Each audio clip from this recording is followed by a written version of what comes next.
I think you just gotta, give a lot of credit to UP. Their preparation was very, very good. Their composure was very, very good, and we were really competitive the first half, and I thought we didn't play well, and I thought we gave them some problems in the first half. They gave us a lot of problems in the first half in terms of, looking like well-oiled machines. But they came out in the third quarter, and obviously they sort of doubled down on their preparation, I think, and they looked super cohesive and really knew where they were going with the basketball. The second quarter was obviously the Harold Alarcon show, but from that point on, the third quarter, their whole team just performed extremely well, and they played with discipline. They created good shots, and Naruka was, he was a real energy guy out there. He had a hell of a game, and Ray shot the ball far too well for what we should have allowed him to have. So we paid the price for that. And then at our offensive end, we just didn't have, I don't think we had the energy, I don't think we had the discipline to stick to what the game plan was, and composure was great. So, the score line reflects those things, and I think it's a pretty fair indication of how the game was played. Bryce, only quick questions. Coach, of course, you're the undefeated team. Not anymore. Before. But do you think that one factor of that is that every team is preparing for the Ateneo?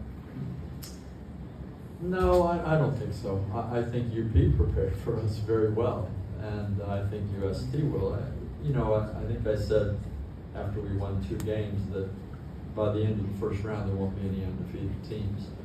And that's not to say that it's prophetic, it's just to say that the teams in this league are good teams. And it's tough to get up game after game after game.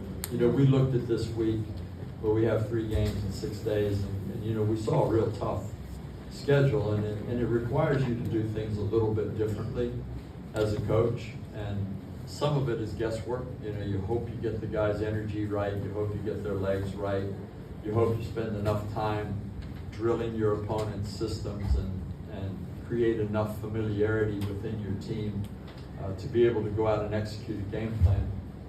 But this isn't a team that's been together years, and in fact, with our one and dones coming in June, hasn't even been together enough months.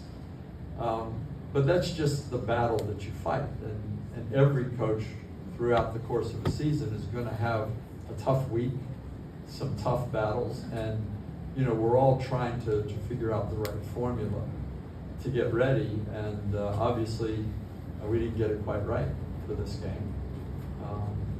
And we've got 2 days before we got to play UST, so it's back to the drawing board, and let's try to get it right for the next one. And we're going to have even, without making an excuse, we're going to have even less energy reserves, so we might have to deepen our bench, and we might have to do some other things in order to try and come out and be optimal for the game.